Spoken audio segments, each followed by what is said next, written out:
हमने एक भी चीज बताई थी ग्रोथ समझाते वक्त कि 2017-18 में एज्यूम करें कि इंडिया का जीडीपी क्या है 100 रुपीज। 18-19 में हम कहते हैं कि 10% की ग्रोथ हुई तो क्या हो गया 110। अब 110 होने के दो मतलब हो सकते हैं, या तो हम एज्यूम करते हैं पूरी इकोनॉमी में 100 गुड प्रोड्यूस हुए थे 17-18 में, 100 गुड्स और हर किसी की वैल्यू 1 रुपए थी तो 100 हो गया। ठीक है, 110 होने के दो मतलब हैं, या तो 110 गुड्स क्रिएट हुए, number of goods and services बढ़ गई और सबकी कीमत वही रही 101 रुपए, या फिर गुड्स तो उतने ही बने जितने 100 पहले थे लेकिन दाम बढ़ गया रेट के चीजों का। तो हम कैसे पता करें कि number of goods and services बढ़े कि नहीं बढ़े? अब आप बोलोगे सर जब हम 110 से मल्टीप्लाई कर रहे हैं तो पता ही चल रहा है, लेकिन एज सच जरूरी है कि number of goods and services बढ़े। हम तो करोड़ों आइटम्स को कैलकुलेट कर रहे हैं, कोई चीज बढ़ तो रही है लेकिन उसका वॉल्यूम घट रहा है पर ग्राम। 10 रुपए की पहले लेट्स से 500 ग्राम मैगी आती थी या फिर 100 ग्राम आती थी, अब 70 ग्राम आ रही है। तो यूनिट की टर्म में घटे ना घटे, बढ़े ना बढ़े, लेकिन ग्राम्स की टर्म में, वॉल्यूम की टर्म में घट बढ़ सकता है। तो एज इट इज हमें कैलकुलेट करना मुश्किल होता है कि number of goods and services बढ़ भी रहे हैं कि नहीं, कि सिर्फ इन्फ्लेशन ही बढ़ रही है। और कभी कभार रेट नहीं बढ़ रहे होते लेकिन अगेन वही जो आपका क्वांटिटी वो कम किया जा रहा होता है, क्वालिटी कम किया जा रहा होता है, तो हमें वो तो नहीं पता चलता। इसीलिए ये देखने के लिए कि number of goods and services बढ़े कि नहीं बढ़े, हम जीडीपी एक साल का 2 बार कैलकुलेट करते हैं। एक बोलते हैं उसको नॉमिनल, एक बोलते हैं रियल।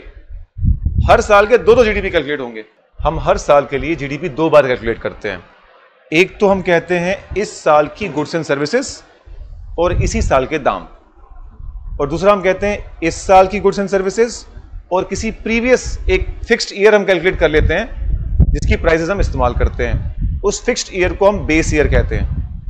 ऐसा साल चूज किया जाता है जिस साल कोई भी इकोनॉमिक पॉइंट ऑफ व्यू से कोई शॉक ना हो, ऐसा इंटरनेशनल लेवल का पैंडेमिक जैसी सिचुएशन ना हुई हो, कोई ग्लोबल वॉर ना हो रही हो।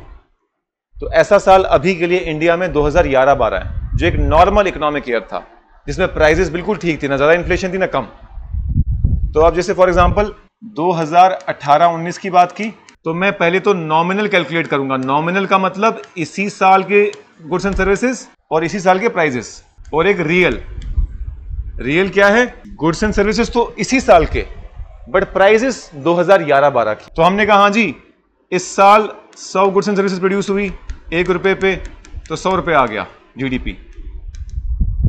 मैंने बोला कि अगर यही 100 गुड्स एंड सर्विसेज क्रिएट हुई होती 2011-12 में तो होता 100, मान लो कि तब रेट होता 9 पैसे 90 पैसे, तो कितना आता जीडीपी?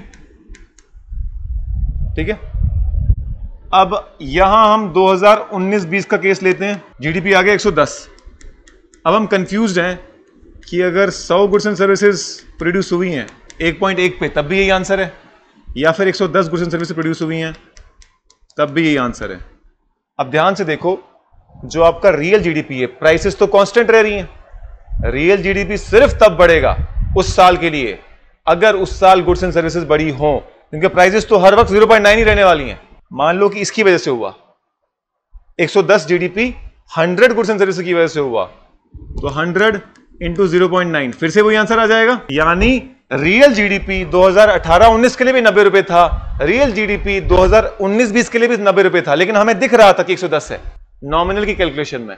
यानी हमें रियल जीडीपी बताता है कि अगर रियल जीडीपी बढ़ रहा है तो डेफिनेटली एंड डेफिनेटली क्वांटिटी बढ़ रही है, क्योंकि ये तो कांस्टेंट रहेगा थ्रू आउट हर साल के लिए।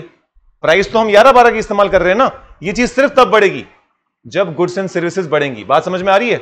मान लो अगर मैं बोलता नहीं 110 आइटम्स हो गई हैं 0.9 रुपए पे, तब ये बढ़ जाता, तब ये कितना आता?